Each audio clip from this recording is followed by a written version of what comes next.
నమస్తే మిత్రులారా, నేను జర్నలిస్ట్. తెలంగాణ రాష్ట్రంలో వాతావరణం మారుతుంది. ఎటు చూసినా మబ్బులు కమ్ముకొస్తున్నాయి. రాత్రి అయితే చాలు ఉరుములతోటి గాలి దుమారాలు స్టార్ట్ అయినాయి. ఇక వ్యవసాయ రంగం మొదలైంది. వ్యవసాయం స్టార్ట్ చేయాలి అనే దిశ వైపుగా కాలం కదులుతుంది.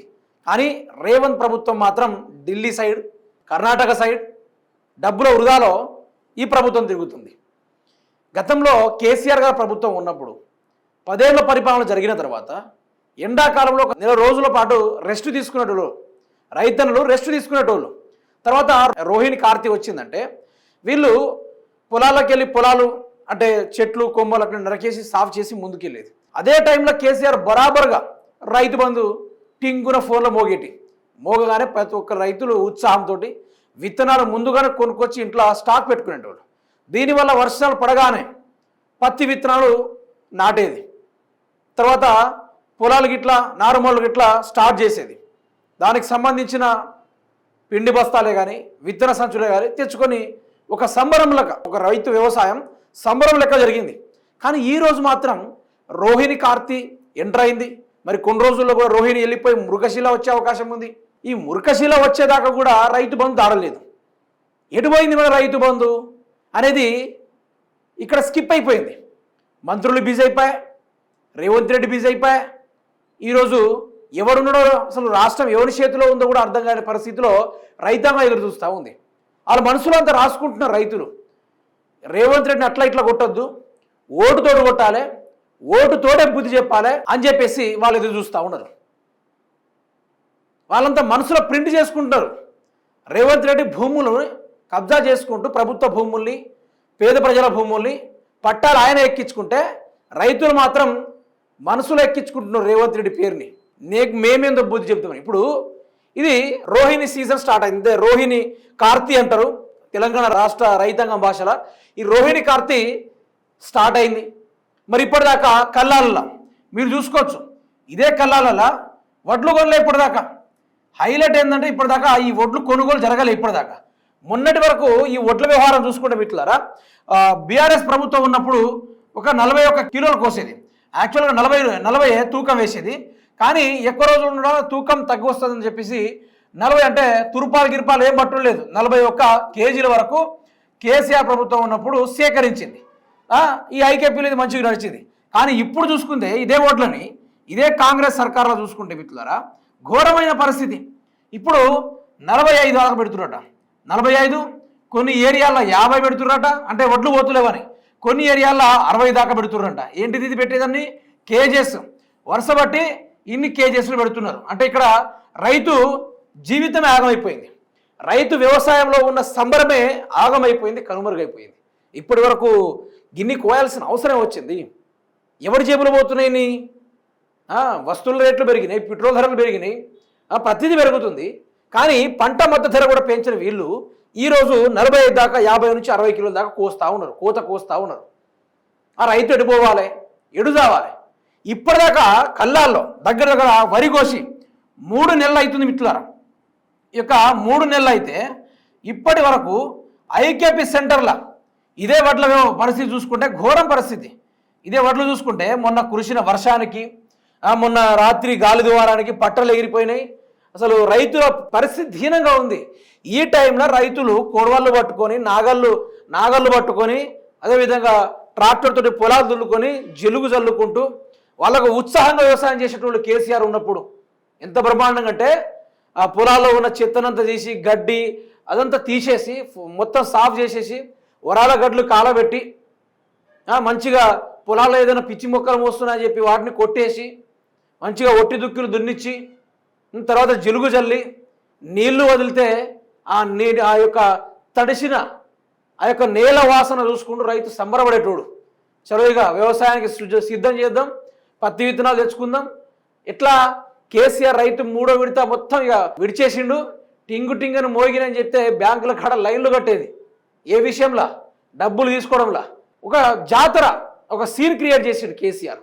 ఒక 70 ఏళ్ల చరిత్ర తర్వాత ఒక సీన్ క్రియేట్ చేసిండు. ఒక వ్యవసాయ ఫెస్టివల్ అంటే ఫార్మింగ్ ఫెస్టివల్ని తీసుకొచ్చిండు కేసీఆర్. ఇది ఎవరికి తెలియదు. అయితే ఇప్పుడు ఈ వడ్లు 3 నెలలు అయినా కూడా కొనుగోలు పరిస్థితి లేదు. ఇంకా 15 రోజులు అయితే సీజన్ స్టార్ట్ అయింది. ఎక్కువ ఓన్లీ ఈ 15 రోజులు మాత్రమే, ఈ 15 రోజులు మాత్రమే సీజన్ స్టార్ట్ అవుతుంది. ఇప్పుడు పొలాలు దున్నియాలి, తర్వాత భూములు దున్నియాలి, చిలకలు దున్నియాలి, ఇన్ని జరుగుతూ ఉంటే మనకి ఇవ్వాల్సిన రైతు బంధు ఎడిపోయింది.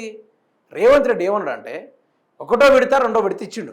మరి 3వ విడత ఎందుకు ఇస్తుంది రేవంత్ రెడ్డిని అడిగితే 3వ విడత 45 రోజులు గడిచిన తర్వాత ఇస్తా అని చెప్పిండు.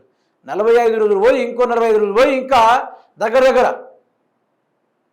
120 రోజులు దాటిపోతుంది. ఆయన చెప్పిన మాట 120 రోజులు దాటిపోతుంది. మరి రైతు బంధు ఎడిపోయింది? ఎవడి జేబులో పోయింది రైతు బంధు? ఎందుకని ఇవ్వడం లేదు? దేనికోసమని ఇవ్వడం లేదు? అంటే ధైర్యం సరిపోవడం లేదా? లేకుంటే డబ్బులు మీకు దోచుకోవడంలో సరిపోవడం లేదా? రైతులు ఎందుకు మోసం చేస్తున్నారు? ఈరోజు మీ రాజ్యం నడవచ్చు, రేపటి రోజున రాజ్యం మీది కాదు కదా. మిమ్మల్ని రోడ్ల మీద ఎక్కడ అవపడితే కుక్క కన్నా హీనంగా తరుముతారు, దాంట్లో డౌటే లేదు. కాంగ్రెస్ ప్రభుత్వం వాళ్ళు, అది మంత్రులైనా ఎమ్మెల్యేలైనా ముఖ్యమంత్రి అయినా ఎవరైనా రోడ్ల మీద అవపడితే రాబోయే రోజుల్లో ఈ ఎన్నికల టైంలో కానీ ఎట్లా తరుముతారు అంటే కుక్కలు కూడా గెలుముతారు, అట్లా గెలుముతారు తెలంగాణ రాష్ట్ర ప్రజలు. అంత కోపం మీద ఉన్నారు. మరి రోహిణి కార్తీ వచ్చింది, రైతు బంధు ఏది మరి? ఇప్పుడు ఏం చేసిండు రేవంత్ రెడ్డి? అసలు ఈయన కథ ఎలా ఉంటుంది? ఇది 1వ విడత రైతు బంధు ప్లస్ ఈ 2వ విడత రైతు బంధు, మినిమం వీటికి 15 రోజులు గ్యాప్ ఇచ్చిండు. 15 రోజులు గ్యాప్ ఇచ్చి ఆ యొక్క పైసలు వేస్తే, ఈ యొక్క రైతు బంధు వేస్తే దేనికి పనికి వస్తుంది? ఈ రైతు బంధు గ్యాప్ ఇచ్చుకుంటూ చేస్తే దేనికి పనికి వస్తుంది? ఎకరం వేసిండు, ఏం సీజన్ వేస్తా? ఎండాకాలం వేస్తావా? ఏం చేసుకోవాలి ఎండాకాలంలో పైసల్ని? రైతు ఏం చేసుకోవాలి ఎండాకాలంలో? ఇప్పుడు కదా సీజన్, పెట్టుబడులు. ఇప్పుడు నేను ఒకటి చెప్పదలుచుకున్నా, నిన్నగా మొన్న మూతి మీద మొలిచిన మీసాన్ని చూసుకొని ఈరోజు ప్రతి ఒక్కడు కేసీఆర్ గురించి మాట్లాడే. అంటే ఇక నేను మొగోళ్ళు అయిపోయినా కేసీఆర్ని ప్రశ్నించే అంత టోడ్ అయిపోయినా అని చెప్పేసి మూతి మీద మీసం మొలిచిన ప్రతి ఓడు ఈ కేసీఆర్ గురించి మాట్లాడే. మరి ఆనాడు ప్రతి ఒక్కరు తెలంగాణ ఉద్యమం జరుగుతున్నప్పుడు కిరణ్ కుమార్ రెడ్డికి ఇచ్చిర్రు, ఆయన తెచ్చిండా? రైతు బంధు స్కీమ్ తెచ్చిండా? రోషయ్య గారికి ఇచ్చిర్రు, ఆయన స్కీమ్ తెచ్చిండా? రైతు బంధు స్కీమ్ తెచ్చిండా? నరేంద్ర మోడీ 12 ఏళ్ళుగా అధికారంలో కొనసాగుతున్నాడు, రైతు బంధు అనే స్కీమ్ ఆయన ఆలోచన వచ్చింది? అసలు ప్రపంచ దేశంలోనే రైతు బంధు స్కీమ్ అనేది లేదు. ఒకప్పుడు 2014 ముందు రైతులు తినాలన్నా కూడా తిండి దొరకలే, తినాలన్న తిండి దొరకలే, పని చేద్దామంటే చేతులారా పని దొరకలే. ₹1 దొరికితే బంగారం, ఆ సిచ్యువేషన్ ఉండే. తరాలు మారే కొద్దీ, కాలం మారే కొద్దీ, నాయకులు మారే కొద్దీ ఒక పెను ఉద్యమం స్టార్ట్ అయితే ఆ ఉద్యమంలో ఎందరో రక్తాలు చిందిస్తే కేసీఆర్ నిరాహార దీక్ష చేపడితే తెలంగాణ కైవసం అయింది, తెలంగాణ వచ్చింది. 10 ఏళ్ల పాటు మనం పక్క రాష్ట్రాల మీద చూడకుండా అన్ని రాష్ట్రాలు మన వైపు చూసేటట్టుగా తీర్చిదిద్దిరు 10 ఏళ్లలో. ఈరోజు కేసీఆర్ తిడితే మేము హైలైట్ అయిపోతాం, కేసీఆర్ తిడితే మేము ముఖ్యమంత్రులు అయిపోతామని చెప్పేసి రేవంత్ రెడ్డి బాటలో నడిచేటోళ్ళు కొందరు సన్నాసులు కేసీఆర్ గురించి ఇష్టం వచ్చినట్టు మాట్లాడతారు. సరే, కేసీఆర్ తనదనే వంతు తన పాత్రను పోషించిండు, తెలంగాణ తెచ్చిండు, అభివృద్ధి చేసిండు, నీళ్లు తెచ్చిండు, నియామకాలు చేసిండు, నిధులు ఏర్పాటు చేసిండు. మరి మీరేం పీకుతారో చెప్పండి, మీరేం పీకగలరో చెప్పండి. అది చెప్పడం మీకు చేతన కాదు. కానీ కేసీఆర్ తిడితే మనం ఫేమస్ అయిపోతాం, కేసీఆర్ తిట్టగానే మనం ఫేమస్ అయిపోతాం. పుట్టగతులు ఉండవరా బాయ్? కేసీఆర్ ఓడిపోయిండు, ఫామ్ హౌస్లోకి వెళ్ళిపోయిండు. మరి మీరేం చేస్తున్నారు? మేము ఇది పీకగలుగుతాం, మేము ఇది చేయగలుగుతాం అని చెప్పేసి ఏమైనా చెప్పేది ఏమైనా ఉందా? ఏది కూడా లేదు కదా. ఎందుకని, దేనికోసం ఈ డొంక తిరుగుడు మాటలు? ప్రతి ఓడు నిన్నగా ఇట్లా మీసాలు వచ్చినా లేదా ఆడు ప్రతి ఒక్కడు మొగోడు లెక్క ఫీల్ అయిపోతుండు, ప్రతి ఒక్కడు మొగోడు లెక్క ఫీల్ అయిపోతుండు. ఇంట్లోకి పోతే వాని పరిస్థితి ठिकाना ఉండదు. వాడు ఈరోజు రోడ్ల మీదకి వచ్చి బీభత్సమైన ఉరుడు. దేనికోసం ఇదంతా? దేనికోసం? రాజకీయాలు చేయాలి. ఈరోజు ఒక పార్టీ అధికారంలో ఉన్నప్పుడు ఆ పార్టీయే అన్నీ చూసుకోవాలి. ఇంకొకసారి బీఆర్ఎస్ రాకుండా చేస్తా అని చెప్పుడు ఎట్లా చేయాలి? ప్రజల్ని మెప్పించాలి, ఒప్పించాలి, ఓట్లు వేయించుకోవాలి. అంతే తప్ప దొరికిందే సందాన్ని కేసీఆర్ ఉరిదీస్తానుడు, లేకుంటే ఇష్టం వచ్చినట్టు తిడితే ఊకుంటాడా? తెలంగాణ యావత్ ప్రజలందరూ కలిసి చెప్పుతో కొడతారు. కేసీఆర్ కోసం ప్రాణం ఇచ్చేటోళ్ళు తెలంగాణ రాష్ట్రంలో. ఈరోజు ఆయన కూడా ఎంత సైలెంట్గా ఉన్నాడంటే, పరిపాలించండి, ప్రజలు ఎన్నుకున్నారు కదా, పరిపాలించనియండి, ఏం చేస్తారో మనం కూడా చూద్దామని చెప్పి కేసీఆర్ రిలాక్స్ అవుతుండు.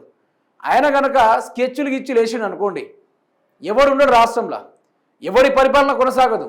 నరేంద్ర మోడీ సైతం ఎంత పెద్ద ఇన్ఫ్లుయెన్స్ ఉపయోగం చేసినా కూడా ఏది పనికి రాదు.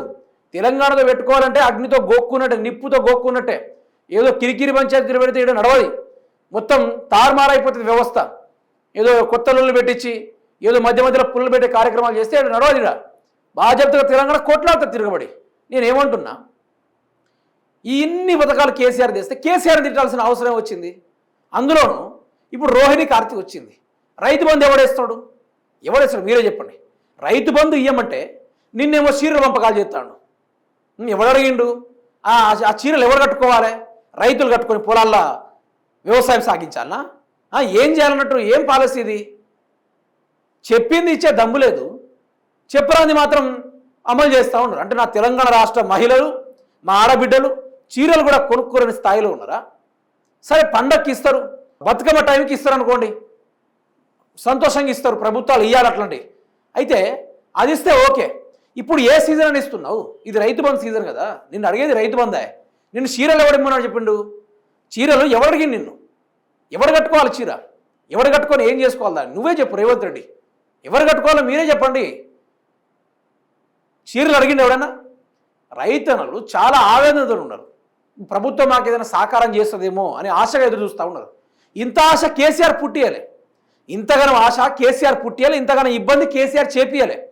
కేసీఆర్ ఈ విషయంలోకి వస్తే నేను మొగోడని చెప్తా. ఎవరైనా ఏ కామెంట్ అని పెట్టుకోండి, నాకు ఫరక్ పడది. నేను తెలంగాణ బిడ్డను కాబట్టి 2014 ముందు కాంగ్రెస్ పరిపాలన కానీ టీడీపీ పరిపాలన కానీ తెలంగాణకి ఎట్లాంటి ద్రోహం జరిగిందో నాకు తెలుసు. ఎందుకంటే నేను తెలంగాణ బిడ్డని, తెలంగాణలో పుట్టినోండి, నాకు ఆ పరిస్థితులు తెలుసు. ఇప్పటికిప్పుడు నేను పుట్టిన గడ్డ మీద తల్లి పాలు దాగి రొమ్ముల మీద తన్నే రకానైతే నేను కాదు, అసలే నేను కాదు. అయితే కేసీఆర్ గారు మొగోడే అని చెప్తా. 2014 ముందు ఎంత ఘోరంగా ఉండే తెలుసు తెలంగాణ రాష్ట్ర పరిస్థితి.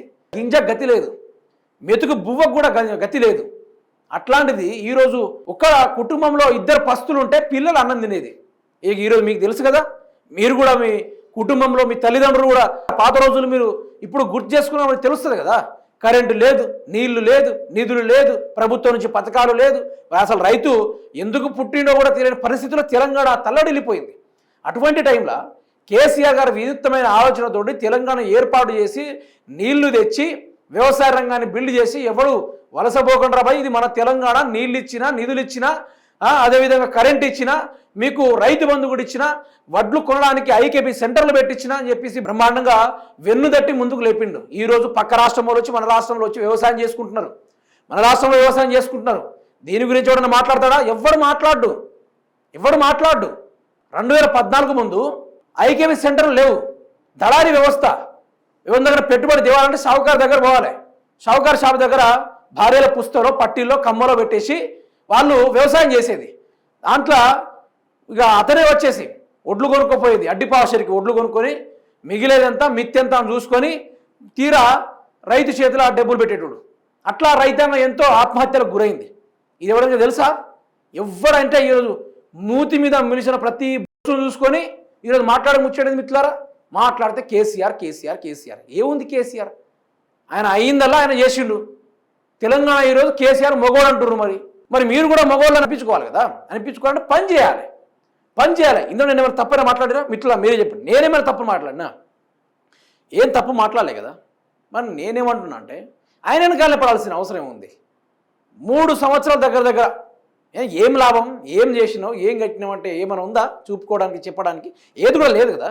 మరి ఇప్పుడు రోహిణి కార్తీక్ ఎంట అవుతా ఉంటే ఏది మరి రైతు బంధు అడుగుతున్నారు ప్రజలందరూ అడిగేది అదే, రైతు బంధు ఏదని అడుగుతున్నారు.